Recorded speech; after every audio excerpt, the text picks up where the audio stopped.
and welcome to my channel. For those of you new, my name is Dave and I work in financial services. And these videos are mixing geared towards financial well-being, financial freedom, so you can improve your finances just like me. Now, it's not to boast or brag or say, look at me. It's to say, if I can give a portfolio over six figures, you can too, by taking some steps, invest in a tax wrapper, invest on a regular basis, and think long term. So let's get into the latest video. So this video is about my self-invested personal pension plan for the month of March 2025. Now, I do have a workplace pension, a simple auto-enrollment scheme, but I'm limited on the contributions I can pay to the scheme and also the funds I can pick. So I've got my own pension, so I can pick my own funds, level of contributions on my own terms. So let's dive into what the fund's about. Well, the aim is an annual return of 10%. For this year, we're looking at annual dividends of £7,000 and a year-end value of £164,000. So how have we done in the month? Well, we started at 149,110. We finished at 143,128. So a loss in the month of nearly £6,000, but year to date we're still up 5.04%. Now, who knows what will happen next few days over the so-called Trump's tariffs, but we did see a drop in our funds, especially, shall we say, overseas during the last few days of the month. We made normal contributions, first of each month, automated, of £250. And we got tax relief from the government as basic rate taxpayer of £62.50. Our platform provided charges fees of £17.73 as a percentage of our portfolio, which is about average. So, not a very good month, but being obviously affected by what's happened in America, shall we say, so-called Trump's tariffs. But hopefully a short-term blip. Now, so where is the funds held? Well, at the moment, 79.2% in UK and Europe, nearly 19% in Americas, and 2% in Asia. We are reducing that, shall we say, away from the UK on a staggered basis. What dividends did we receive in the month? Well, across our shares, we've got a yield of 5.1%. We received, shall we say, £75.17 in the month. Quarterly dividends from Shell, £41.68, and BP, £33.49. So year to date, nearly £100, but well below our limit, shall we say. But we will have some very good results or dividend payable in May and April. But it just goes to show it irons out across the months. But shall we say, £75 is not to be, shall we say, sniffed at. So let's dive into the portfolio and look at the actual holdings. So we'll do our funds first. Now, we've simplified it recently. We've got two funds. £34,000 makes up 24% of our portfolio. Our largest fund, shall we say, is the Fidelity World Index Fund. Owns around about 1,400 shares, very low fees of 0.12%. We do top up on a monthly basis, so we put £300 in, shall we say, in the month. It's worth £19,500 and 13% of our portfolio. But it's given a yield or annual return of around 9% last few years, and it will pay dividends at the end of April. Our other fund is an LNG technology fund. 250 shares, higher fees of 0.32%, has been given good returns lately, has struggled, shall we say, during March, but it makes up 10% of our portfolio of nearly £15,000. But what we call two long-term funds, we've got no reason to sell in the short term, and we have been topping one up, shall we say, to give us a great exposure away from the UK. We just switch off, it does what I said it's in.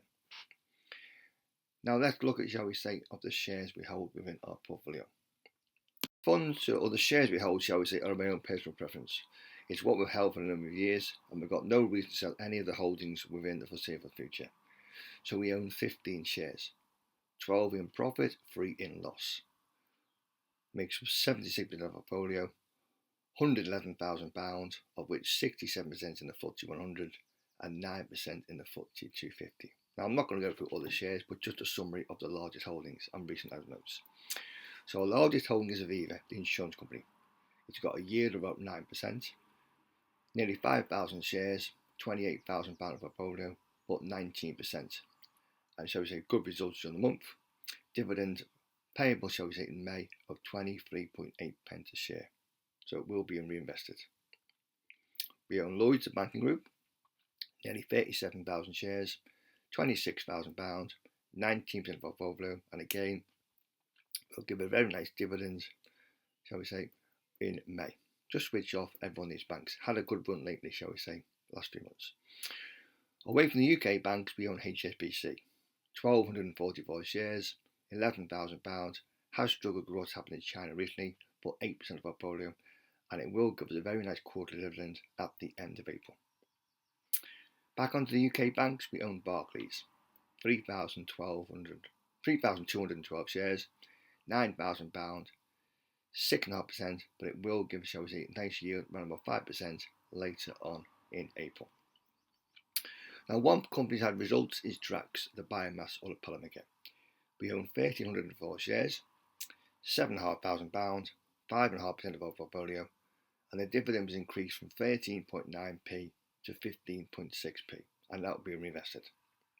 We own L&G, the insurance company, again got a yield of about 9%, 2,248 shares, £5,500, 4% of our portfolio, and again good results.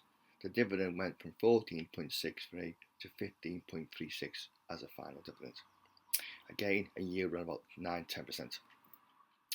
One share that has struggled recently is Greggs because of, shall we say, inflation or cost of living crisis, or the NI costs. It was up over 100%, it's now struggling lately, but we own 292 shares, £5,000, 3.5% of the portfolio, but it's very cash rich, makes a very good profit, but shall we say, it's about what the outlook thinks for the future. We also own Sainsbury's, 1,308 shares, £3,000, 2% of our portfolio, but everyone needs food, everyone needs, and it is growing market share like Tesco's. We own, shall we say, Shell and BP, 150 shares in Shell, £4,500, 3%, and as we found out in the month, a nice quarterly dividend. Same with BP, 542 shares, £2,500, less than 2% of the portfolio, but just like Shell, quarterly dividend as and when, but it's going through a restructuring program. Another share that struggled recently is JD Sports. We own 2,500 shares, £700, 1% of our portfolio. It is making nearly £1 billion profit, but it's been affected by what's happening in the USA, and mainly, shall we say, with Nike. They've got problems. It's obviously gone through the sector, but they have been growing lately, very cash rich, expanding, what we call a growth company. Now, other companies to note we own is Penn and Water Company. We own AJ Bell, the drinks provider, again, good results, dividend increased. We own AJ Bell, the platform provider we use, again, assets under management, dividend increased. And Card Factory, again, cash rich, dividends being increased, expanding the high street, but it's struggling, shall we say, with so-called cost of, like say, staff wages, NI costs, shall we say, but a collection of policies. The shares have done very well this month, although what's happened, we've mainly been affected, shall we say, of the two funds we hold because of the wide audience. UK's not been so bad, but we're up 5% the year. Who knows what will happen during April with the so-called tariffs, but the aim is to, shall we say, think long term. We're looking for 10% this year, dividends of £7,000, and a year-end value, as we said, shall we say, to meet our expectations. We will have good months and bad months, but the aim is, shall we say, think long term. If I can do it, you can do it. Create an action plan. Remember, like the videos, smash the like button, subscribe to the channel, and we'll see you again in the next video.